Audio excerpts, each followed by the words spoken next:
Hello students, आज हम लोग कर रहे हैं क्लास 12 में प्रोबेबिलिटी चैप्टर में से एग्जाम्पल नंबर 18।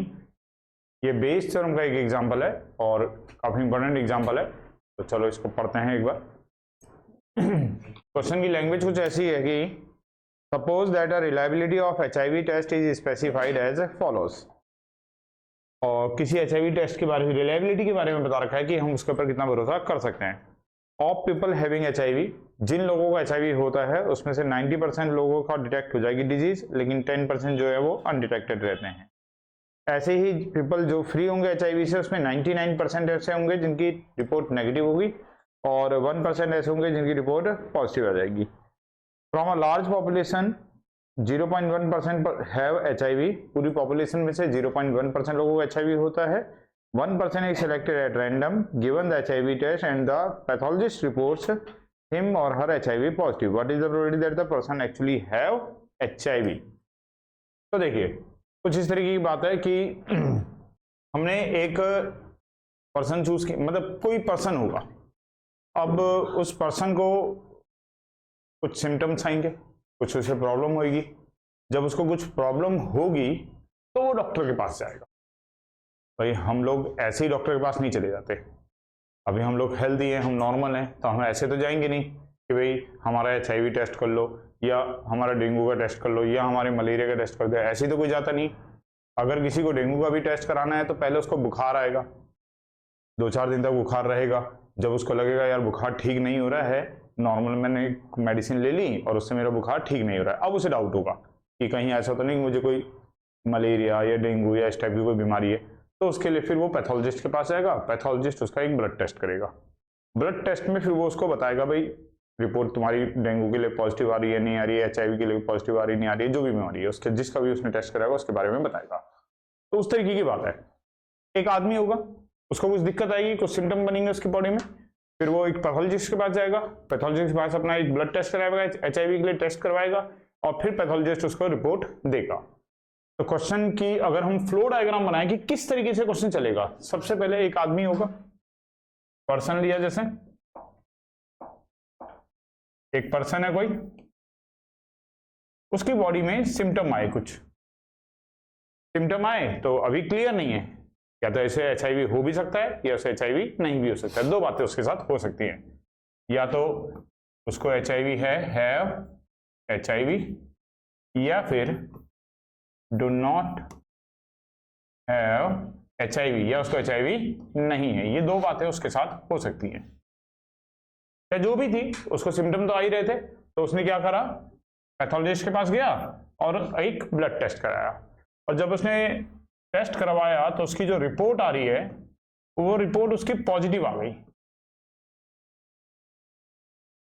लेकिन गौर करना है, क्वेश्चन के अंदर ये बात दे रखी है कि अगर देखो एक लाइन लिखी हुई है कि पीपल फ्री ऑफ HIV, जब कोई इंसान फ्री ऑफ HIV होता है तो 99% चांस तो होते हैं कि उसके HIV नेगेटिव आएगा, रिपोर्ट में नेगेटिव आएगा कि भाई HIV नहीं है। लेकिन 1% चांस इस बात के भी होते हैं कि उसकी रिपोर्ट पॉजिटिव आ जाएगी, मतलब रिपोर्ट गलत हो गई, रिपोर्ट गलत हो गई, ऐसा भी हो सकता है। तो अगर रिपोर्ट पॉजिटिव है तो इसका ये मतलब नहीं कि उसे HIV है ही है, ऐसा भी हो सकता है कि उसे HIV ना हो, उसकी रिपोर्ट गलत आई हो। तो चलो देखो, अब ये हमें गिवन है, इसको हम A ले लेते हैं। जो हमें फाइनली गिवन होता है उसको हम किससे रिप्रेजेंट कर देते हैं, A से। यहां से दो बातें हो रही हैं, या तो E1 या E2, इसको E1 E2 नाम दिया हमने। E1 से हम किसको रिप्रेजेंट कर रहे हैं कि पर्सन हैव HIV, या तो उसको है, और E2 से हम किसको दिखा रहे हैं कि person do not have HIV, person को HIV नहीं है।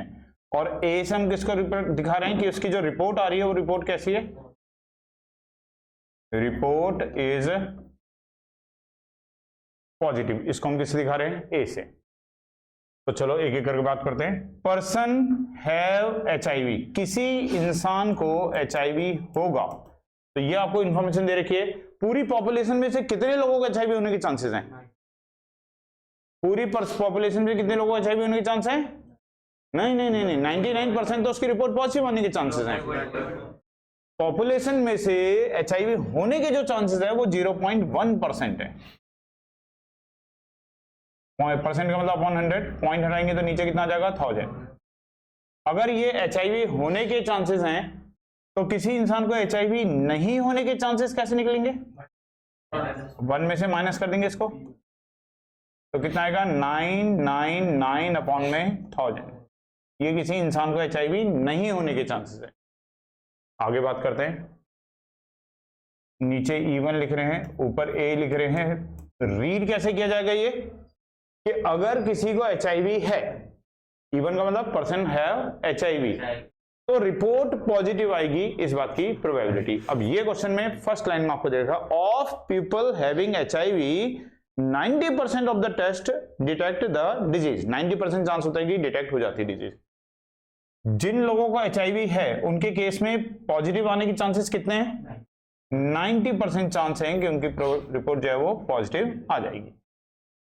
और अगर हम लिखें A/E2 तो इसको रीड कैसे करेंगे कि person do not have HIV. If person do not have HIV, person को एचआईवी नहीं है, वो बीमार नहीं है, एचआईवी उसको इन्फेक्टेड नहीं है एचआईवी से, तब भी उसकी रिपोर्ट पॉजिटिव आ जाएगी।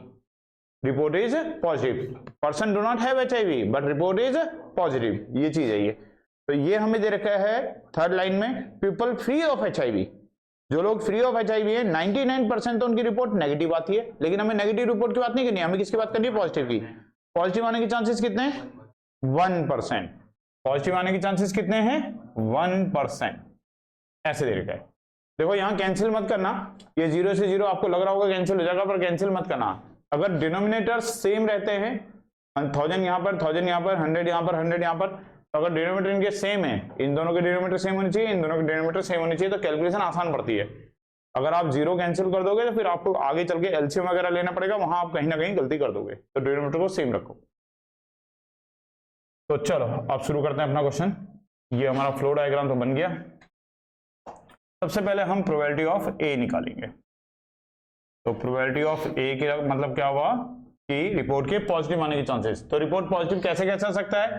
पर्सन को एचआईवी हो एंड उसकी रिपोर्ट कैसी आए? पॉजिटिव। एक तरीका तो यह है कि पर्सन को एचआईवी हो, उसका रिपोर्ट पॉजिटिव आए, या दूसरा तरीका यह है कि पर्सन को एचआईवी ना हो एंड उसकी रिपोर्ट कैसी आए? पॉजिटिव।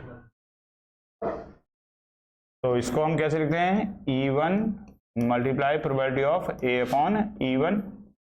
इसको हम क्या लिखते हैं? Probability of E2 multiply probability of A upon E2। अब E1 की जो प्रोबेबिलिटी हमें दे रखी है वो क्या दे रखी है? 1 अपॉन में 1000। और A अपॉन E1 की जो प्रोबेबिलिटी है वो है 90 अपॉन 100। E2 की जो प्रोबेबिलिटी है वो है 999 अपॉन 1000। और A अपॉन E2 की जो प्रोबेबिलिटी है वो है 1 अपॉन 100। देखो डिनोमिनेटर सेम है तो एलसीएम इसका बहुत आसानी से सकता है। 1 2 3 4 5 0 आ जाएंगी। ऊपर बचेगा 90 प्लस 999, ऐड कर देंगे तो 9 आएगा, 8 आएगा और 1089 अपॉन में 1 2 3 4 5 0 आ जाएंगी। ये आ गई हमारे पास प्रोबेबिलिटी ऑफ, मतलब क्या आ गई है? टोटल प्रोबेबिलिटी, रिपोर्ट के पॉजिटिव आने की टोटल प्रोबेबिलिटी। अब ये है क्वेश्चन हमारा, जो हमें क्वेश्चन पूछा गया है। क्वेश्चन क्या पूछा गया है कि रिपोर्ट तो उसकी कैसे आ रही है? रिपोर्ट आ रही है उसकी पॉजिटिव, और प्रोबेबिलिटी इस बात की निकालने की एचआईवी है, person actually have HIV, report positive आ रही है, ये हमें दे रखा है। और प्रोबेबिलिटी इस बात की निकालने की पर्सन हैव एचआईवी। तो प्रोबेबिलिटी ऑफ E1 इंटरसेक्शन है, ये कंडीशनल प्रोबेबिलिटी हो गई अपॉन में प्रोबेबिलिटी ऑफ ए। इसकी अब वैल्यूज हमें दोबारा करने की तो जरूरत पड़ती नहीं है, सब कुछ हमारे पास होता है। E1 इंटरसेक्शन है की प्रोबेबिलिटी ये रही 90 अपॉन में 5 0 आ जाएंगे नीचे। 90 अपॉन में 1 2 3 4 1 लाख आ गया। और ए की भी हमने निकाल ली है 1089 अपॉन में 1 2 3 4 5। ये 1 लाख से तो 1 लाख कैंसिल हो जाएगा। 90 अपॉन में 1089, 9 से ये कैंसिल हो सकता है। 9 10 जा 19, 9 1 जा 9, 9 2 जा 18, 9 1 जा 9। तो 10 अपॉन में 121 इस बात की प्रोबेबिलिटी हो जाएगी कि अगर उसकी रिपोर्ट पॉजिटिव आ रही है तब उसको एक्चुअल में एचआईवी होगा। तो ये इसका आंसर हो जाएगा।